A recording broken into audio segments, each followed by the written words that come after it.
नेपाल एक बार फिर विद्रोह के मुहाने पर खड़ा हो गया है। जेन जी प्रोटेस्ट के बाद सत्ता बदली तो लगा कि अब माहौल यहां शांत है, लेकिन इसके बाद भी देश के कई हिस्सों में छिटपुट हिंसा की खबरें हमें लगातार मिल रही हैं। अब नेपाल का धनुषा धरना प्रदर्शनों की आग में झुलस रहा है।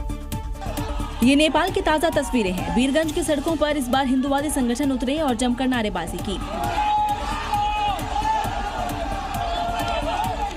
जबकि इससे पहले इन्हीं सड़कों पर मुस्लिम समुदाय ने आगजनी की और जमकर बवाल काटा। मस्जिद में तोड़फोड़ की खबरों को लेकर मुस्लिम समुदाय ने शहर को आसमान पर उठा लिया, जिसके विरोध में हिंदुवादी संगठनों ने मोर्चा खोल दिया और इन प्रदर्शनों के खिलाफ प्रदर्शन का ऐलान कर दिया, जिसे देखते हुए यहाँ निषेधाज्ञा लगा दिया गया। बावजूद इसके हिंदुवादी संगठन ने धरना प्रदर्शन शुरू कर दिया, जो हाथापाई और झड़प में तब्दील हो गई। लेकिन जल्द ही सुरक्षा बलों ने हालात पर काबू पा लिया। अब सड़कों पर सुरक्षा बलों का पहरा है, जिन्होंने फ्लैग मार्च कर उपद्रवियों को चेतावनी दे दी है।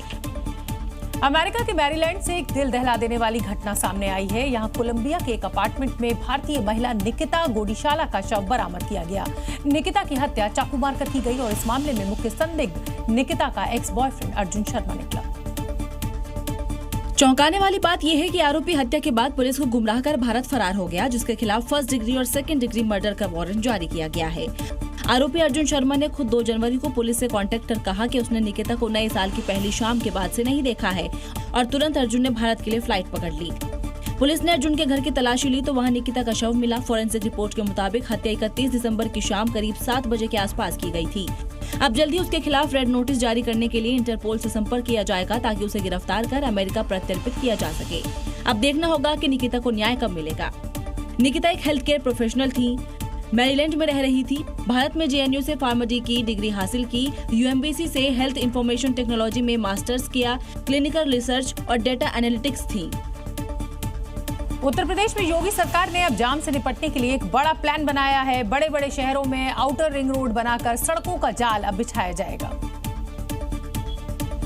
यूपी में शहर शहर जाम की दिक्कत जल्द दूर होने वाली है, और ऐसा हम इसलिए कह रहे हैं क्योंकि सीएम योगी ने प्रदेश को जाम मुक्त बनाने के लिए विजन 2047 तैयार कर लिया है, जिसके तहत यूपी में सड़कों का जाल बिछाने की तैयारी शुरू हो गई है। 2047 तक विजन को पूरा करने की तैयारी है। इस प्रोजेक्ट के तहत बड़े शहरों में आउटर रिंग रोड बनेगी। सड़कों को जाम मुक्त करने के लिए यूपी सरकार 6124 करोड़ रुपए खर्च करेगी। और सीएम योगी आदित्यनाथ ने अपने dream project Ganga express way को लेकर डेडलाइन भी जारी कर दी है। योगी ने निर्देश दिए हैं कि दिसंबर तक हर हाल में गंगा एक्सप्रेस वे का काम पूरा करने के लक्ष्य के साथ काम की स्पीड को तेज किया जाए। गंगा एक्सप्रेस वे से पश्चिमी और पूर्वी यूपी के बीच बेहतर कनेक्टिविटी बन सकेगी। योगी सरकार ने उत्तर प्रदेश के युवाओं को एक बड़ा तोहफा दिया है। पुलिस भर्ती को लेकर ऐसा फैसला लिया गया है, जिससे लाखों युवाओं का सपना एक बार फिर से जिंदा हो गया है। अब सिपाही बनने की चाह रखने वाले युवाओं को ज्यादा वक्त, ज्यादा मौका मिलेंगे।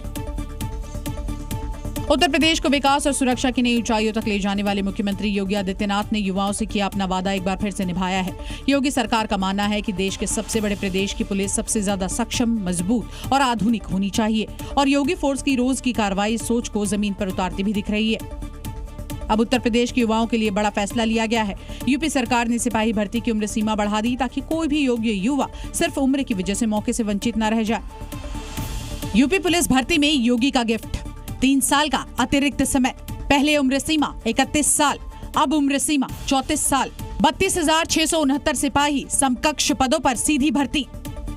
इस फैसले के बाद प्रदेश के युवाओं में जबरदस्त उत्साह है। तो वहीं योगी सरकार का संदेश भी साफ है कि प्रदेश का युवा मजबूत होगा तो उत्तर प्रदेश भी सुरक्षित है।